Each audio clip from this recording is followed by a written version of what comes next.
Welcome back to the channel. Today we're going to be going over two GTIs.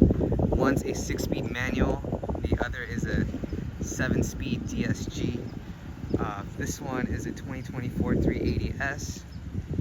This is the last year they're doing the manuals for the GTIs. This is Alex's GTI. It's a 7-speed DSG. I'll let him do the walk around of his vehicle here. Alright guys, so this is my 2023 GTI S with the 7-speed DSG.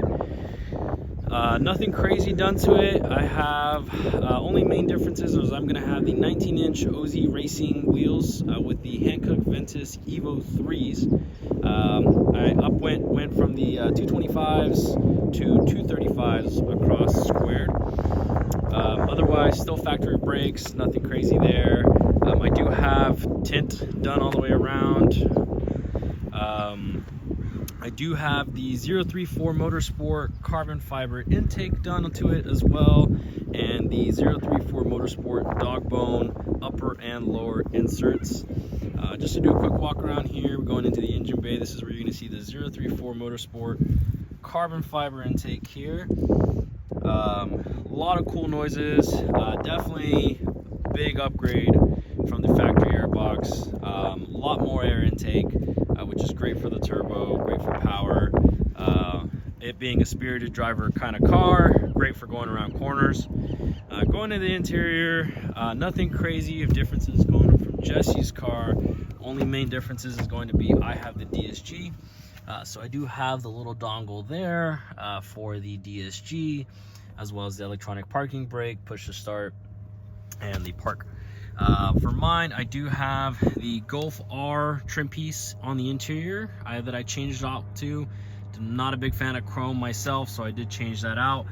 For the DSG paddles, I did do a carbon upgrade on mine, or just a kind of a stick-on the back there, nothing crazy, but they are real carbon, which is nice. I do have the Heritage seats, which is going to include the plaid inserts with the Alcantara side bolstering on the top and bottom there.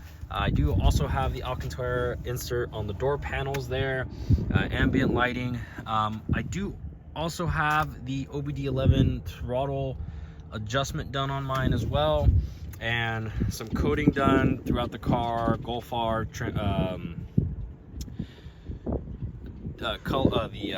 cluster there. Sorry, I couldn't think. The cluster there. Otherwise, pretty basic. I do have a fire extinguisher also in mine that I had painted to look like a NOS bottle, but it is just a fire extinguisher that I have mounted in the front of my seat there. But otherwise, pretty basic build. We have Jesse's here, which is almost identical, but I'll have him go over his. Cool, so you guys had a look at Alex's. This is mine. I'm going kind of a different route for the intake. I'm interested to see how these stack up. Maybe next year we'll do like a dynamometer run, see what kind of numbers they're pushing. So I have a plastic APR intake. This one came with the additional tubing and smaller, bigger size turbo inlet. I'm also rocking 034 Motorsports dog bone insert as well. This one comes with Golf R wheels, same brake setup as this GTI here. I am kind of jealous of his wheels. They do look nice. So this is the last year the 6-speed is being made in the States. So it does come with the 6-speed manual, no DSG here. Basically interior is the same, cracked windshield, no tint currently. Moving on to the rest of it. Same dual exhaust setup. I did install, well, you can't see it now, but there's a 034 Motorsports rear sway bar upgrade in there, so it makes it handle really tightly. Moving on to the inside. My spec does come with adaptive suspension, so that is one advantage over this last trim. Oh, it starts to freak out.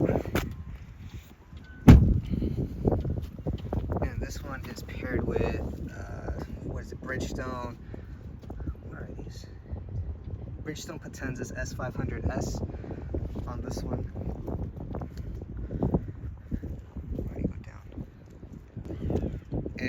far as future modifications go, want to do like maybe a stage 1 tune, but I think the prerequisites for that is you have to have a larger intercooler.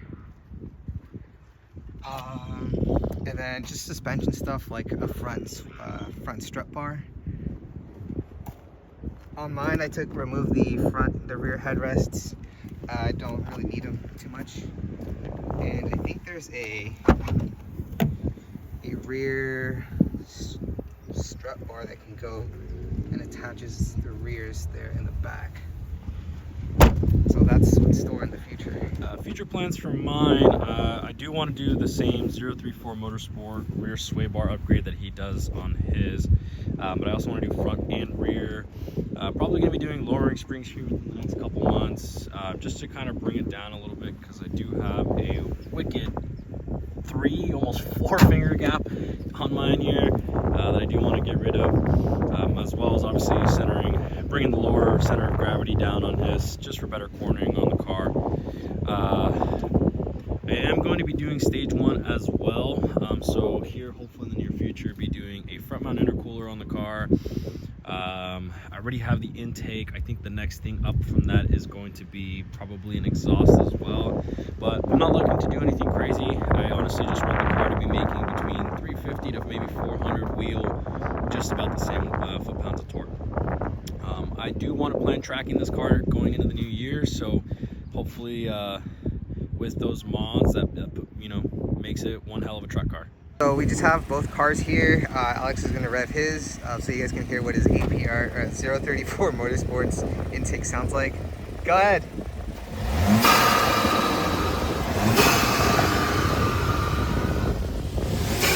does have it in sport mode right now.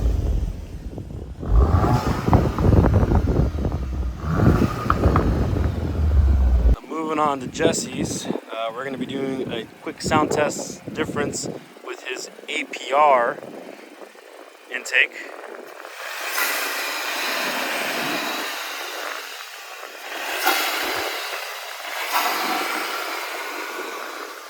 He also has his in his custom mode, to just adjust a lot of the sound options that the car comes with.